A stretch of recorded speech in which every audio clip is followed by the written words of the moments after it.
안녕하십니까. 기독교 철학 제14강.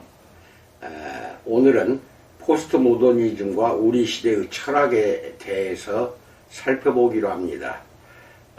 철학 강의는 오늘로 마지막입니다. 그리고 기독교 철학으로 이어지는데 이 기독교 철학은 그렇게 어렵게 강의하지 않을 것입니다. 이거는 4월달 이후로 개강하면은 기독교 철학은 교실에서 직접 강의할 것입니다. 오늘까지는 영상 강의 철학은 이것으로 마치고 내일부터는 이제 철학이 아닌 실질적으로 여러분이 사역하는 데 필요한 내용을 주제로 해서 여러분들에게 강의를 올려드리겠습니다. 시작합니다.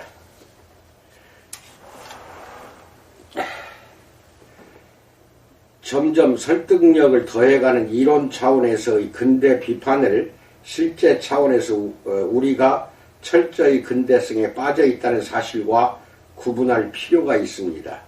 근대성의 서자인 기술이 여전히 우리의 일상을 강력히 장악하고 있기 때문입니다. 첫 번째, 서론에 대해서 말합니다. 아마도 포스트 모더니즘은 우리가 오늘날 철학에서 가장 의식할 목소리겠지만 포스트 모더니즘이 철학자들 사이에서는 소수 견해임을 인식하는 것도 중요합니다. 포스트 모더니즘의 인지도가 높긴 하지만 수많은 대안적 철학 전통이 계속 활약하고 있는 것도 사실입니다. 또한 이제 포스트 모더니즘을 쇠퇴하는 것일 수도 있습니다. 포스트 모던 운동은 그 운동의 상당수가 시작되었던 곳인 프랑스에서는 한물 간지 오래되었습니다. 토니 주트는 이렇게 지적합니다. 이처럼 오늘날 영국, 미국 또는 다른 지역을 여행하는 프랑스 학자들은 이따금씩 자신의 과거로 다시 날아온 것 같은 불편한 느낌을 받는다. 그런 일은 이들이 사르트르를 당대의 양심으로 받드는 비평과 마주칠 때 중세를 해체하는 역사가의 이야기를 들을 때 텍스트의 죽음에 대해 강연하는 문학 이론가와 사회를 어문학적으로 성차의 영역들로 나누는 후기 구조주의 페미니스트를 만날 때 일어난다.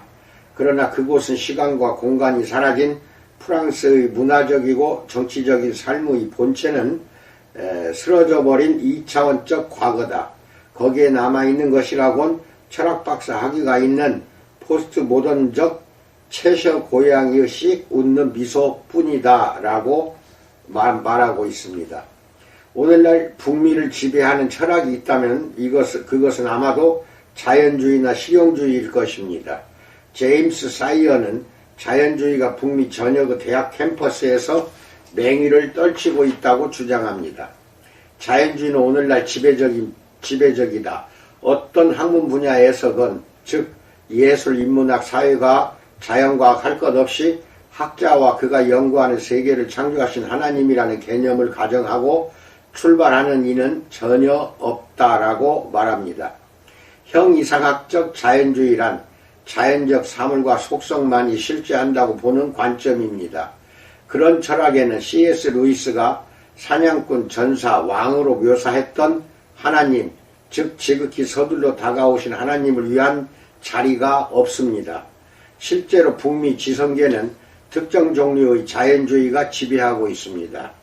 피터 버거가 아주 적절히 묘사했듯이 미국은 스웨덴 엘리트가 지배하는 인도인의 나라입니다. 인도는 세계에서 가장 종교적인 나라이며 스웨덴은 가장 세속적인 국가입니다. 종교적 신앙이 미국인 가운데 번성하고 있음에도 여러 최고 대학에서 훈련받은 지극히 세속적인 엘리트들이 나라의 방향을 대부분 결정합니다. 좋은 질문은 실용주의와 포스트 모더니즘이 어떻게 자연주의와 연관되는가 하는 것입니다. 그것들은 극과 극으로 보이지만 우리는 그것들이 새쌍둥이까지는 아니더라도 사실상 가까운 사촌이라고 주장하려고 합니다. 근대성과 그에 따른 자연주의는 20세기 들어와 엄청나게 두들겨 맞았습니다. 그 결과 실제를 알 수 있는 가능성은 접어두더라도 실제라는 개념 자체가 의심의 대상이 되어버렸습니다. 20세기에는 이성과 과학이 우리를 유토피아로 이끌 것이라는 엄청난 오만과 낙관론으로 출발했습니다. 그 근거 없는 희망은 잇따라 무차별로 파괴되었습니다. 제1차 세계대전, 스탈린주의, 대공황, 제2차 세계대전, 핵위협, 환경위기, 테러리즘 등 계속해서 언급할 수 있습니다. 근대성에 대한 공격이 얼마나 파괴적이었던지 어떤 이들은 근대 자체가 종말에 이르렀다고 볼 정도였습니다.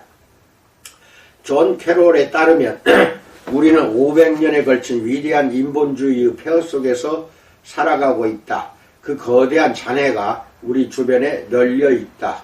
우리 문화는 드넓게 펼쳐진 폐허더미다. 라고 말합니다. 뒤에서 볼 것처럼 실제로 많은 근대의 기초적 믿음이 얻어맞았습니다. 그러나 이번 설교를 시작하여 언급한 에드워드 케이시의 인용문에서 올바로 지적한 것처럼 근대를 떠나 새로운 포스트 모던 시대로 접어들었다는 생각은 조심해야 합니다. 데이비드 하비는 포스트 모더니티의 조건에서 포스트 모던 철학에 대해 생각할 통찰력 있고 포괄적인 중요한 방안 하나를 제시하였습니다. 근대는 대체로 전통, 즉 종교를 포함해서 이 진리에 이르는 길임을 배격했습니다. 이성과 과학이 세계에 대한 진리에 이르는 왕도였습니다. 포스트 모더니즘은 이 왕도를 배격하지만 전통과 종교와 전통을 회복하지도 않습니다. 프란시스 쉐퍼가 말한 참된 진리는 더 이상 접근 가능하지 않습니다. 따라서 누구도 세계에 대해 참된 견해를 가지고 있다고 주장할 수 없는 상태로 세계에 대한 다양한 견해만 남았을 뿐입니다.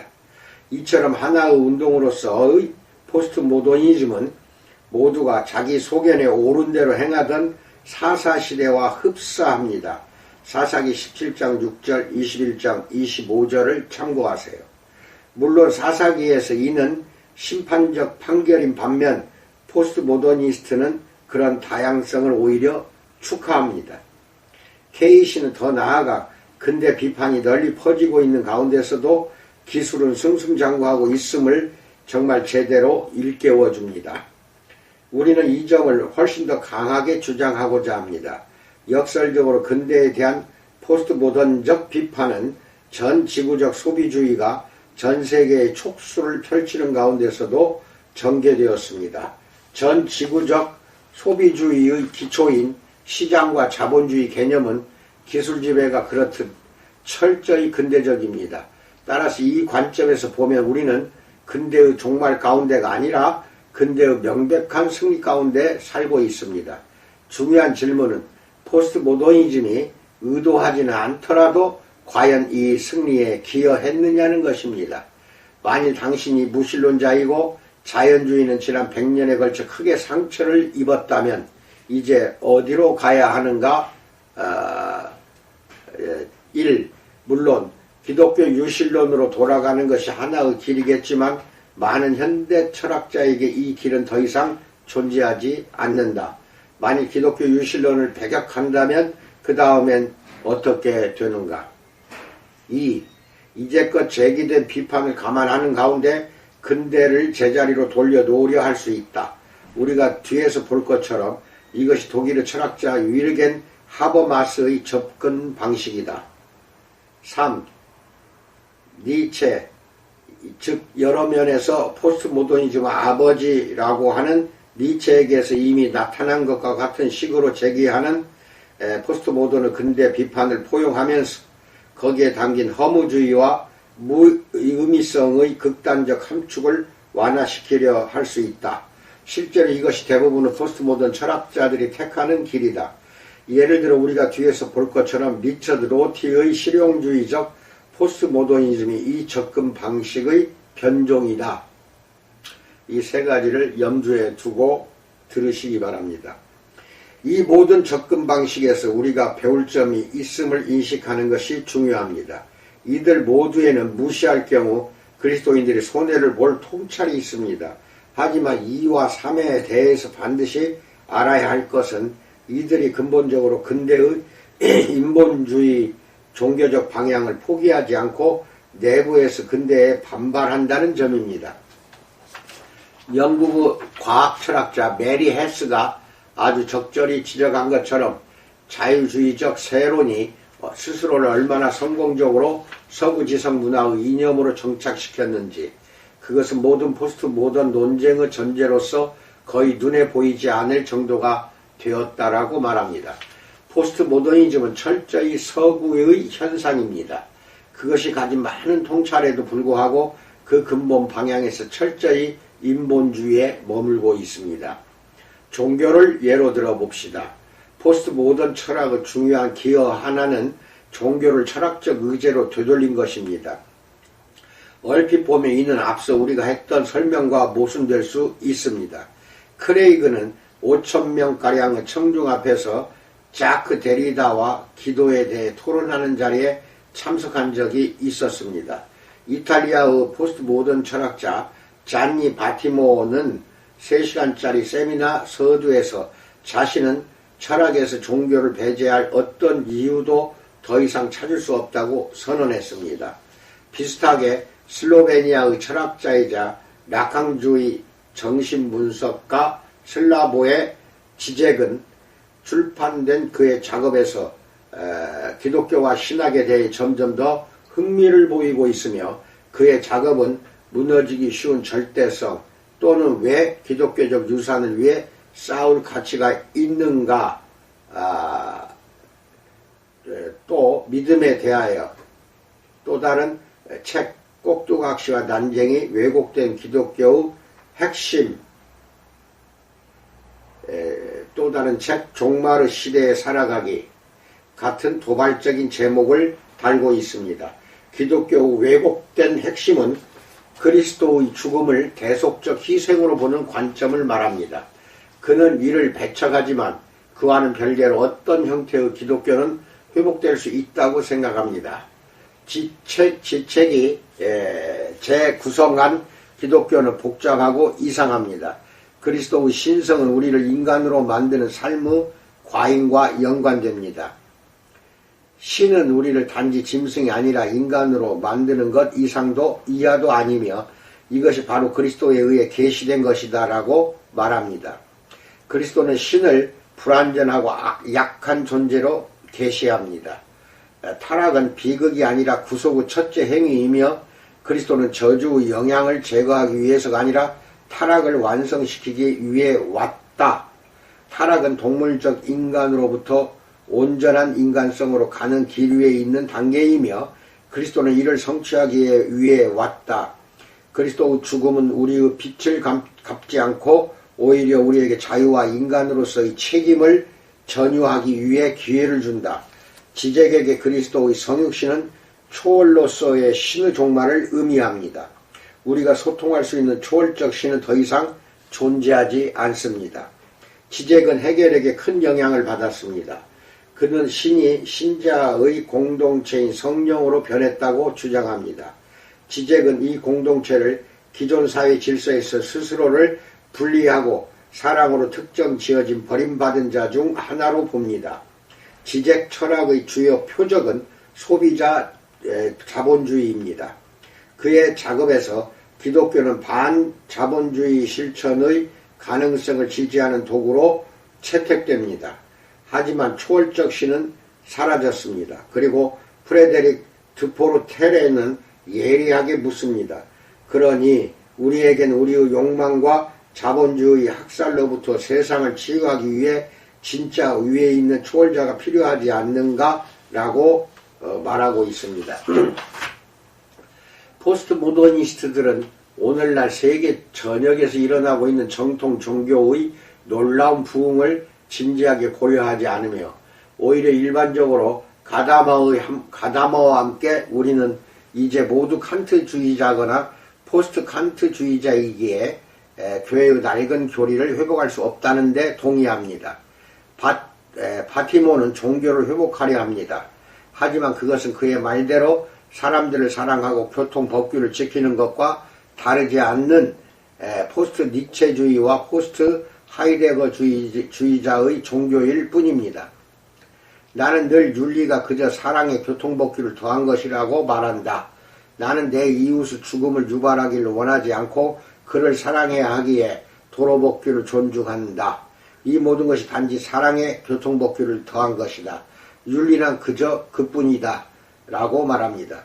이런 종교는 오늘날 특히 세계의 3분의 2 지역에서 다시 소생하고 있는 종류의 기독교 또는 이슬람과 아무런 유사성이 없습니다. 오히려 그것은 철저한 자의주의적 포스트 계몽주의적 기독교입니다. 실제로 우리가 보기에 포스트 모더니즘 내에서 아주 지배적인 이런 종류의 즐거운 허무주의는 흐늘흐늘한 안락한 서구에서만 뿌리내릴 수가 있습니다. 거기서는 결과에 대한 염려 없이 신, 정의, 결혼, 사회, 진리 등을 포함해 모든 것을 가지고 장난칠 수 있습니다. 서구 포스트 모더니즘 오늘날 인종 청소가 벌어지는 르완다나 수단, 이라크에서는 결코 번창할 수 없습니다. 그런 장난이 얼마나 위험할 수 있는지 깊은 우려를 가진 역사가 거트루드 힘멜파브는 포스트 모더니즘에 대한 그녀의 통렬한 비판에서 이렇게 말합니다.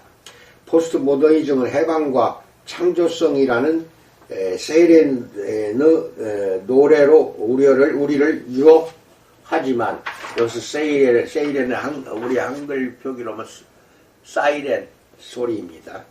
그것은 지적이고 도덕적인 자살로 초대하는 일일 것이다 라고 말합니다. 우리는 뒤에서 포스트 모던 철학자들이 명시한 몇몇 주요 견해를 살펴보고 그들의 작업에 대한 섬세한 분석을 개진하려고 합니다. 두 번째, 포스트 모더니티 논쟁에 대해서 알아봅니다.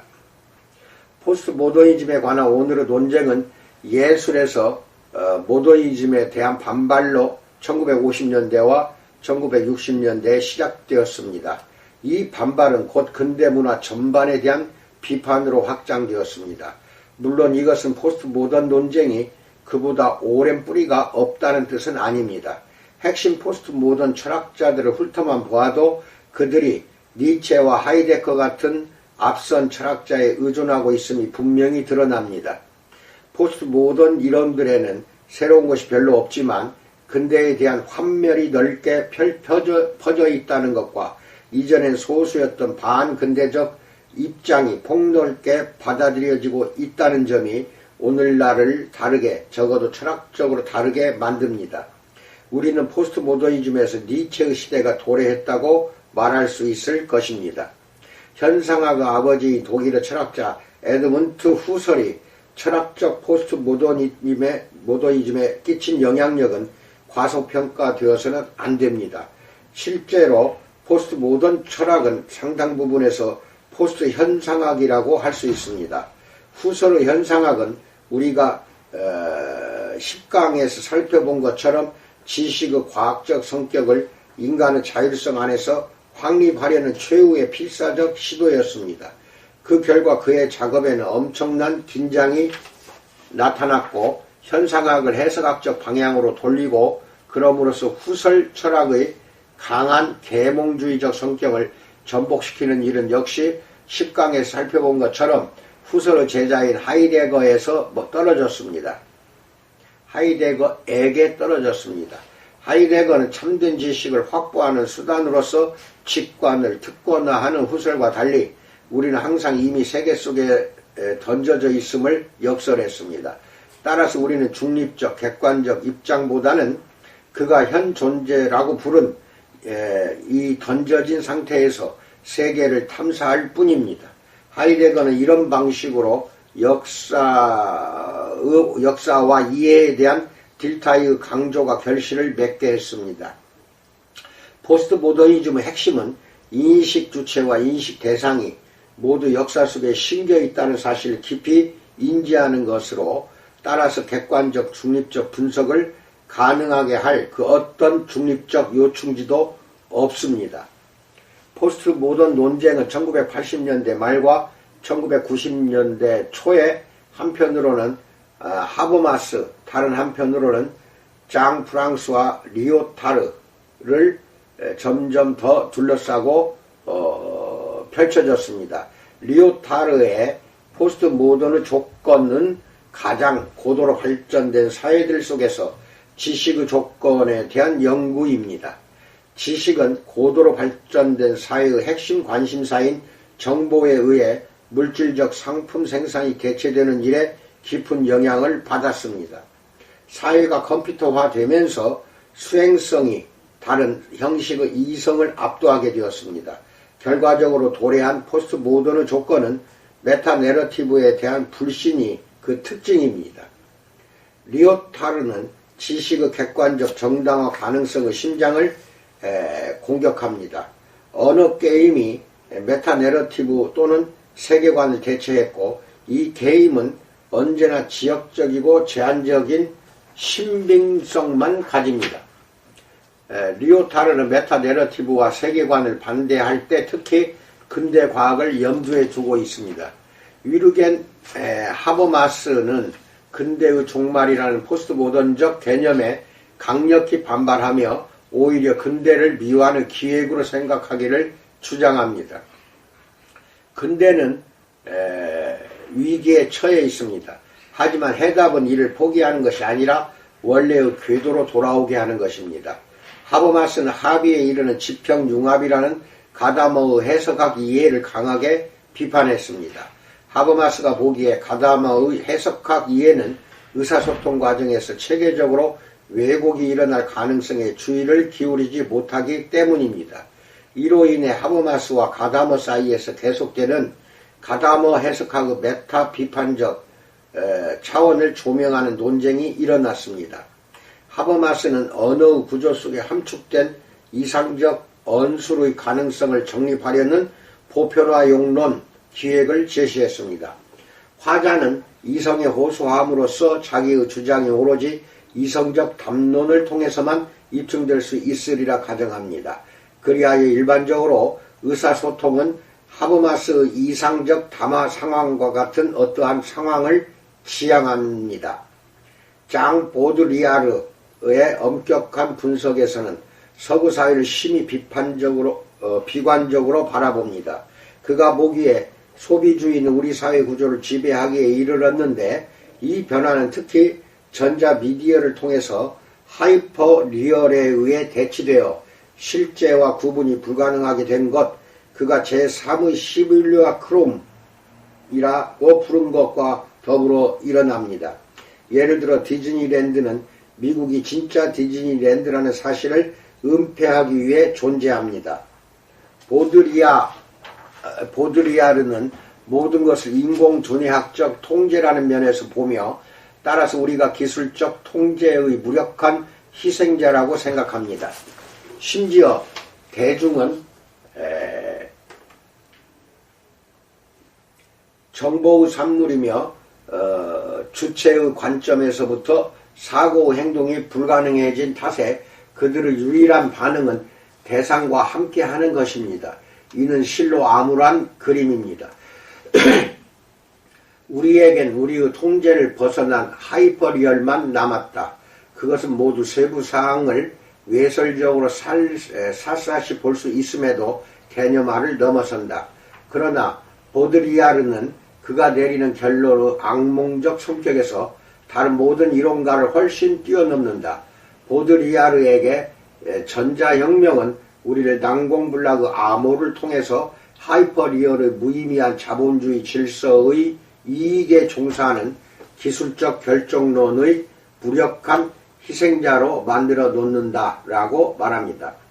보드리아르는 소비주의가 우리의 사회질서의 중심이라는 생각과 하이퍼리얼 개념을 통해서 포스트 모더니티에 관한 논쟁에 중요한 기여를 했습니다. 그러나 이 비이성의 사도는 사실에 별로 주의를 기울이지 않은 채 굵은 붓으로 그림을 그립니다. 현대 문화의 쇠퇴에 대한 그의 분석은 상당 부분 옳겠지만 그러한 진단은 진리를 덜 중요하게 만드는 것이 아니라 더 중요하게 만듭니다. 리처드 로티는 포스트 모더니티를 실용주의식으로 풀어냈습니다.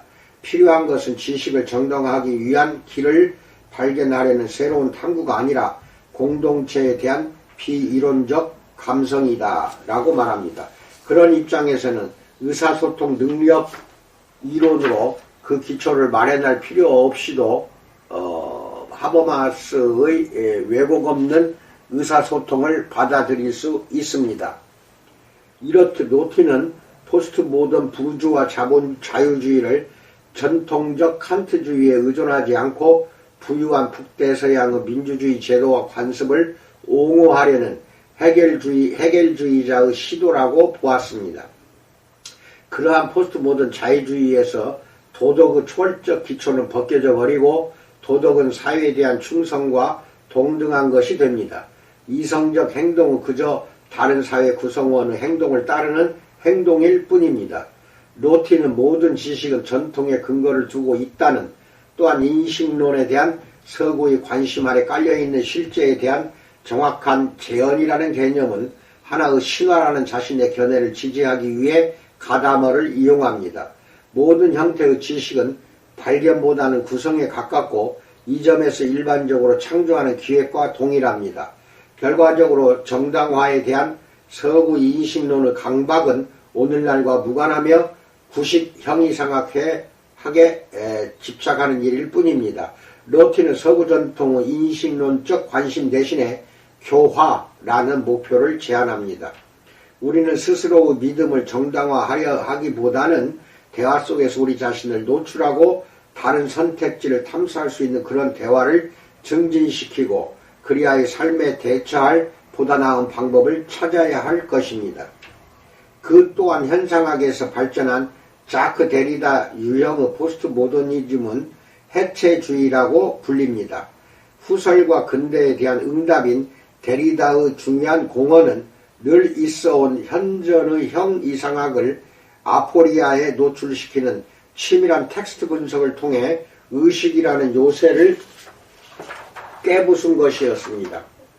데리다는 우리가 궁극적으로 형이상학을 벗어날 수 없다고 봅니다. 그러므로 데리다의 해체의 해석학은 늘 동시에 두 가지 양상으로 작용합니다. 이는 그가 텍스트를 다루는 전략에서 분명히 드러납니다.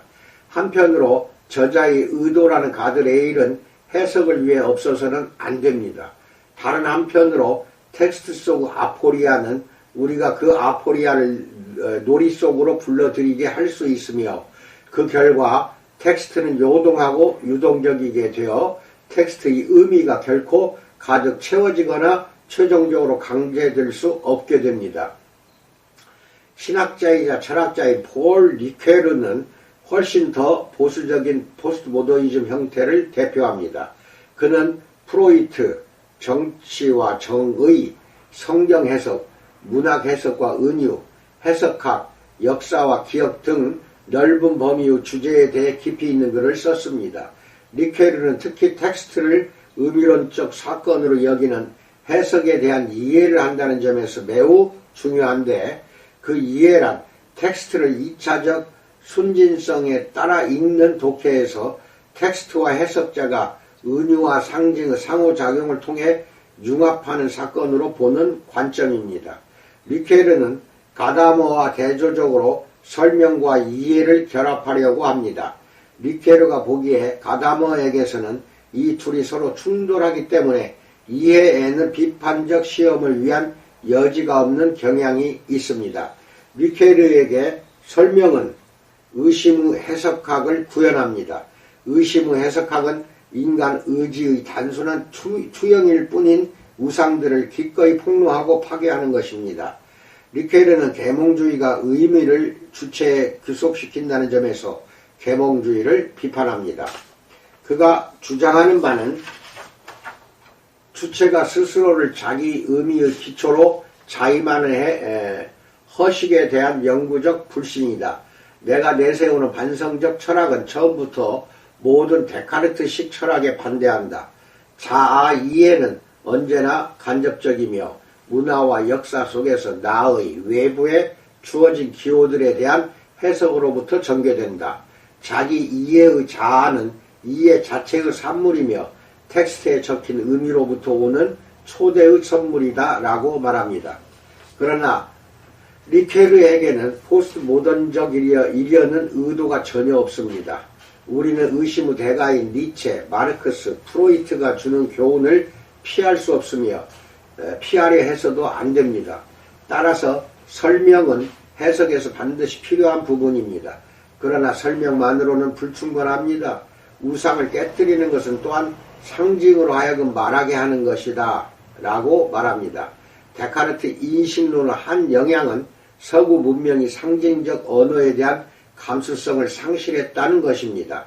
세속화는 캐리그마적 상황으로부터의 멀어짐으로 이어졌으며 그로 인해 우리는 이 감수성을 회복하고자 의심을 넘어 그 이상으로 나아갈 필요가 있습니다. 신화의 문자적 기능은 중단되어야 하지만 신화의 상징적 기능은 긍정해야 한다라고 말합니다. 이해는 거기서 우리가 다시 부름받음을 체험할 수 있는 방식으로 기꺼이 상징과 간접적 언어에 개방된 상태로 들으려는 의지를 수반합니다. 리케르는 후기 작품에서 특히 은유와 내러티브에 초점을 맞추었습니다.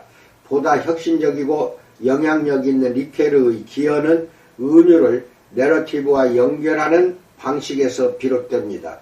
리케르는 다양한 것의 종합이 내러티브를 은유에 근접하게 만든다고 보았습니다.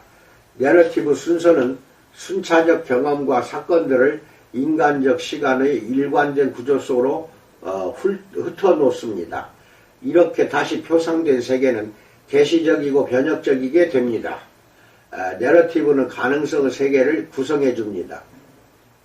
신학자들이 리케르를 긍정적으로 전용하는 데는 충분한 이유가 있습니다.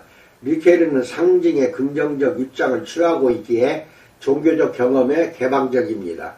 리케르가 철학의 자율성에 충실하기를 고수하긴 하지만 그는 또한 종교와 신학을 위한 자리를 확보하기 원합니다. 리케르는 문학 이론과 해석학적 주제에 대해 폭넓게 저술했을 뿐 아니라 성경 해석에도 관심을 기울였습니다. 특히 리케르가 계시로서의 성경의 해석학적 주제에 대해 이야기했다는 점은 주목할 만합니다.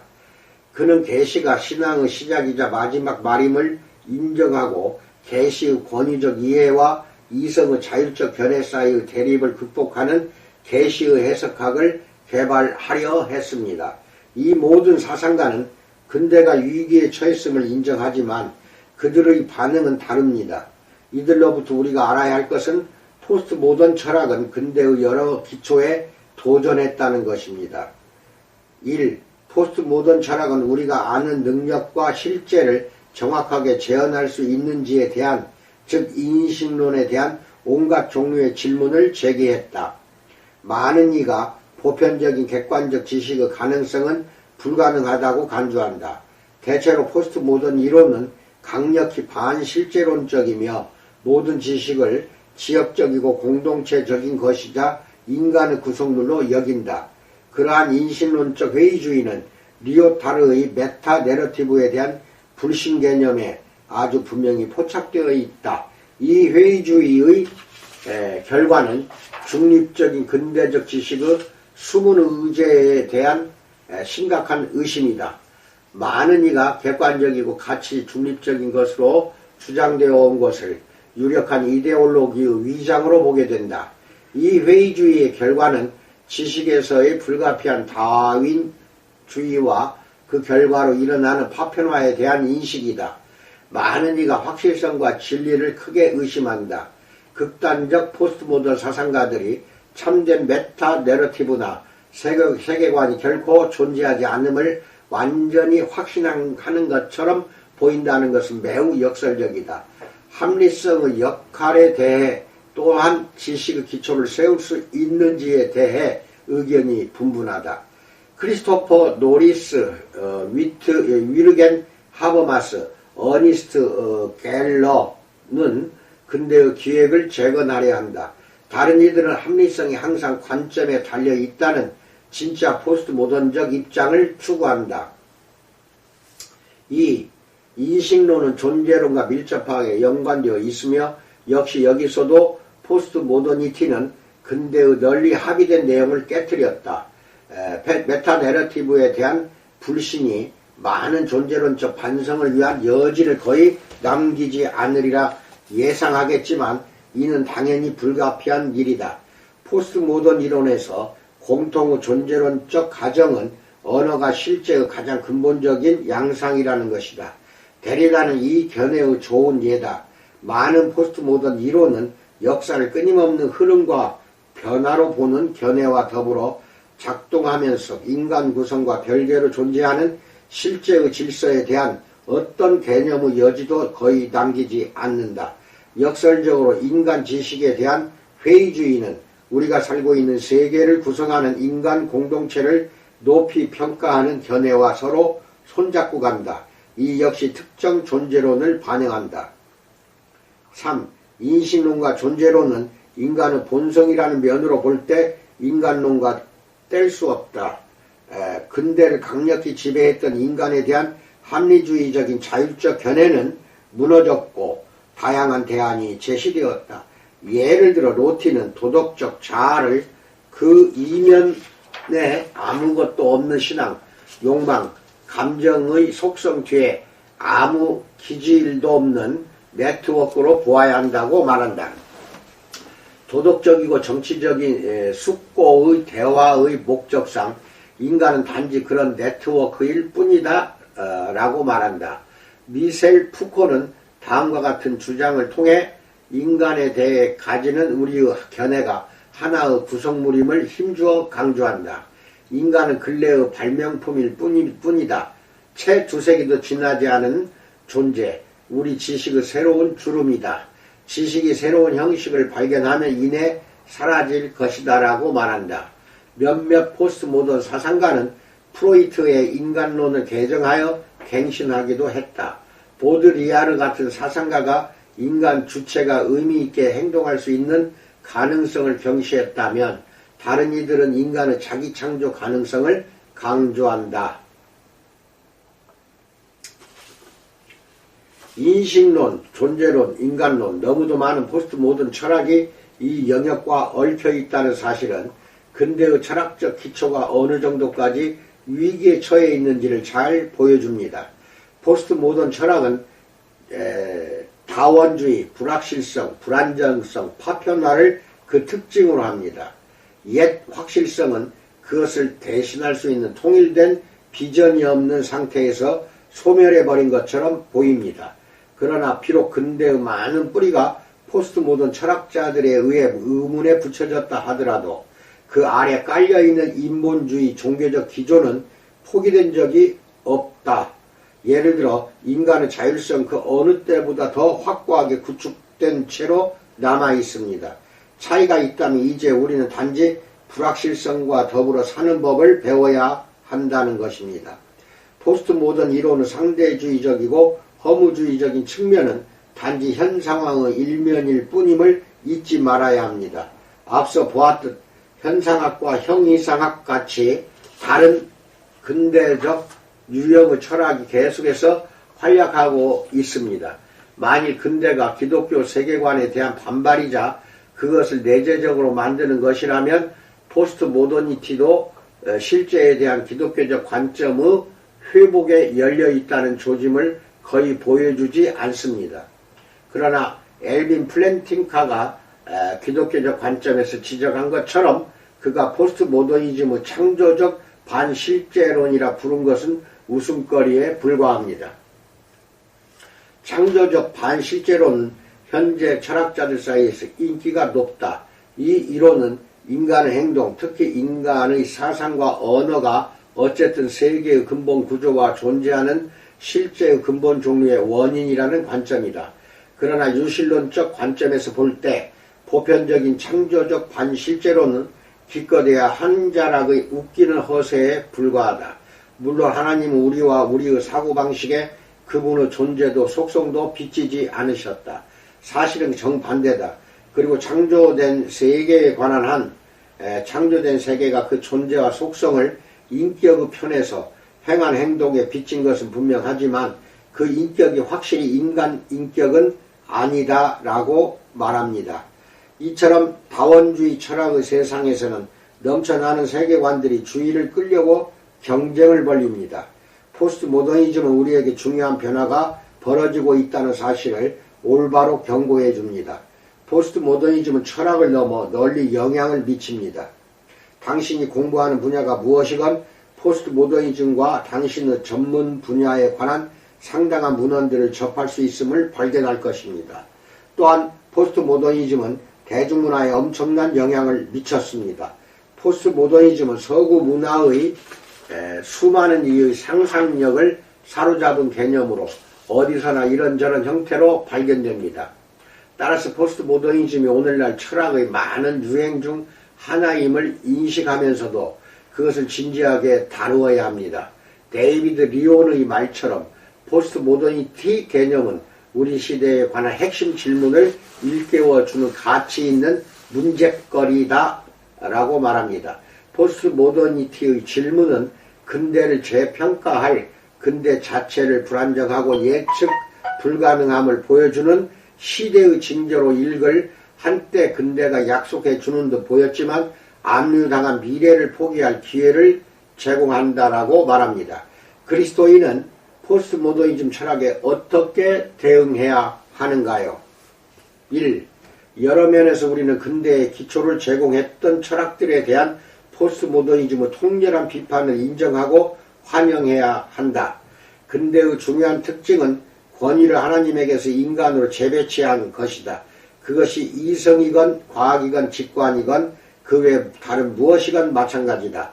인류는 문화와 철학을 위한 충분한 기초가 아니며 따라서 포스트 모더니즘이 대부분의 근대 철학의 기초가 연약하다는 것을 폭로한 점은 환영할 일이다.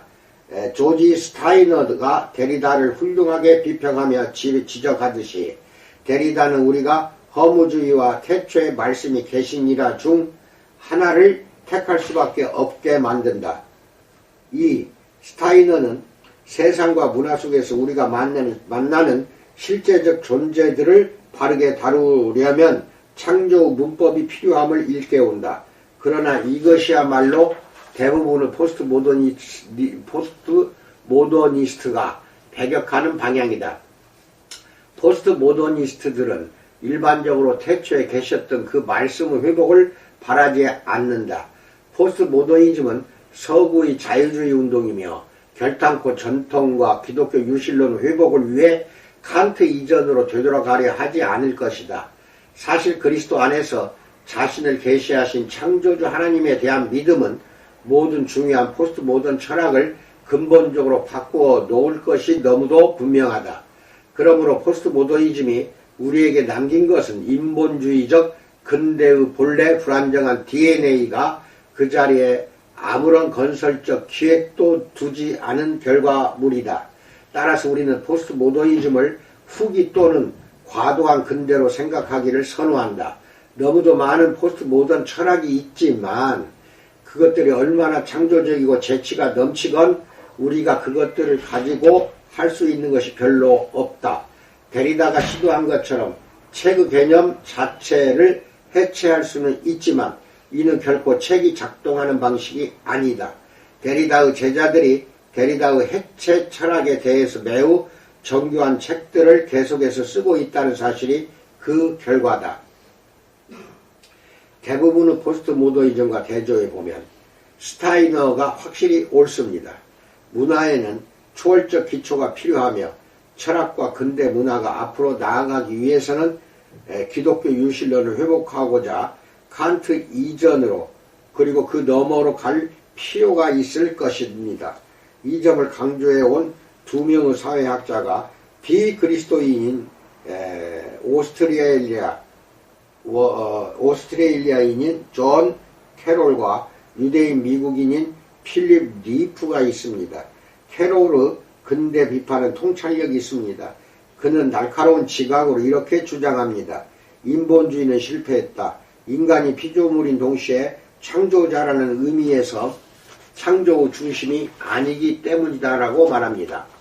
그는 또한 올바르게 칸트 이전으로 돌아갈 필요를 인정합니다. 서구 문화의 회복은 다시금 그 자신을 과거 속 권위의 위대한 근원에 의지해야 할 것이다. 그것을 위해서는 제2의 종교개혁을 일으켜야 할 것이다 라고 말합니다. 그러나 캐롤이 요청한 제2의 종교개혁을 오해해서는 안 됩니다.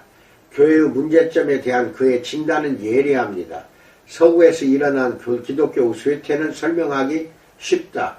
기독교회는 자신들의 가장 중요한 사명, 즉 시대에 호소하는 방식으로 자신들의 기초적인 이야기를 다시 말하는 일에서 포괄적으로 실패했다는 것이다 라고 말합니다. 그러나 캐롤은 교회가 그토록 긴급히 필요로 하는 회복을 위한 자원을 갖추고 있는지에 낙관적이지 않습니다. 그는 대학에 관한 논의에서 이렇게 말합니다. 인본주의 대학은 약해졌다. 중세적 형태로 세워진 기독교 대학도 회복되기에는 현 서구와 문화적으로 맞지 않는다. 마찬가지로 영원한 진리의 대스승으로서 대학을 대체할 수 있는 하나의 기구인 교회도 소망없는 절망 상태에 있다라고 말합니다. 캐롤의 진단은 정확하지만 회복을 위한 그의 제안은 불충분합니다. 현 상황에 대한 필립 리프의 분석은 참담합니다. 그는 신성한 질서, 사회적 질서라는 제목의 탁월한 3부작에서 우리 시대를 사망작업의 하나에 비유합니다. 리프는 모든 사회의 안녕은 수직적 권위에 대한 경관 감각에, 즉 그 수직적 구조가 변하지 않는 질서에 달려있다고 주장합니다. 그는 장난스럽게 이에 비아를 통하여라는 뜻입니다. 비아라는 딱지를 붙입니다. 리프는 인류를 세 시대로 구분합니다. 우리가 사는 셋째 시대에 신성은 파괴되었고 아무것도 신성하지 않은 곳엔 아무것도 존재하지 않는다라고 말합니다. 해결책에서 핵심은 비아의 회복입니다. 일단 우리 각자가 스스로 신성한 질서라는 개념을 회복한다면 신성한 질서 내에 우리의 활동을 자리매김할 수 있다. 근본적 회복 방안은 수직적 권위의 순수성과 신성 불가침의 성격을 이해하는 것이다. 우리가 어떤 세상에서든 얼마간의 안전을 찾기 위해서는 인간이 아니라 신에 의해 정당화되는 독단적 의미들이 필요하다라고 말합니다. 세 번째, 결론을 말합니다. 이렇듯 우리는 포스트 모더니즘을 근대의 위기를 보여주는 징후이자 어느 정도 근대에 대한 비판으로서 철학적으로 도움이 되는 것으로 여길 수 있습니다. 어떤 점에서 우리는 인간의 자율성에 도전하고 그 문제를 다루고자 기독교 유실론이나 다른 종류의 유실론이 가진 가능성을 진지하게 받아들이기를 거부하는 데에서 포스트 모더니즘이 충분히 나아가지는 못함을 애석하게 여깁니다. 또 다른 점에서 우리는 포스트 모더니즘이 너무 멀리 나갔다고 생각합니다. 만일 사람이 태초에 거기 계셨고 창조의 문법을 지지했던 그 말씀을 진지하게 받아들인다면 진리, 논리 등의 가능성을 훨씬 더 긍정할 것이기 때문입니다. 흥미롭게도 포스트 모더니스트들이 모종의 종교성을 회복하는 때에 우리는 전 세계적으로 유실론, 특히 기독교와 이슬람교가 대대적으로 다시 살아나는 가운데 살고 있습니다. 이것이 포스트 모던 의제 가운데 두드러지지 않는 것은 서구적 자유주의의 전형적 모습입니다. 전통 기독교 가운데서 우리는 또한 기독교 철학의 중요한 부활을 목격하고 있습니다. 우리 생각에 이는 일부 서구 그리스도인들이 행하듯 물을 다 희석시킨 기독교를 포스트 모더니즘과 종합하려는 시도보다 훨씬 더 건설적인 가능성을 제공합니다. 이제 이 부흥을 살펴보려고 합니다. 이상입니다. 기독교 철학에 대해서는 개강한 다음에 강의실에서 말씀을 드리기로 합니다. 고생 많았습니다. 철학은 이성을 논하는 것이기 때문에 단어나 언어도 철학적으로 사용이 되면은 그렇게 어려워집니다. 하지만 두 번, 세 번 듣다 보면 여러분들은 많이 이해가 되리라고 나는 믿고 있습니다. 고생 많았습니다. 14강까지 들어야 됩니다. 왜냐하면은 14강까지 해서 개강 후에 여러분에게 과제가 나갑니다. 그러니까 안 들으면은 또 그 과제를 해결할 수가 없습니다. 그래서 이제 철학이 나에게 더 가까이 다가오도록 하시고, 개강하면은 이제 기독교 철학을 가지고 여러분과 또 씨름하기를 기대합니다. 고생 많았습니다. 내일부터 하는 강의는 신앙과 신학의학 또는 기타 거기에 관련된 여러가지 내용을 가지고 강의 영상을 올려드립니다. 이것은 여러분의 사역에 대단히 중요한 강의이니까 내가 하는 영상은 매일매일 꼭 들어주시기 바랍니다. 여러분을 위해서는 강의입니다. 나 자신을 위해서는 하루라도 하기가 싫습니다. 교정 보는데 5시간 내지 7시간이 걸립니다. 자막 교정만. 그런데도 다 100% 제대로 볼 수가 없어요. 쭉 보다 보면 눈이 침침해지니까 쉬었다 해야 되거든요. 이런 식으로 하기 때문에 이것은 모두가 다 여러분을 위한 영상입니다. 그래서 여러분이 자기 것으로 그 내용을 만드시는 현명하고 지혜로운 우리 신학생들이 되기를 주님의 이름으로 축원드립니다. 감사합니다. 고생했습니다.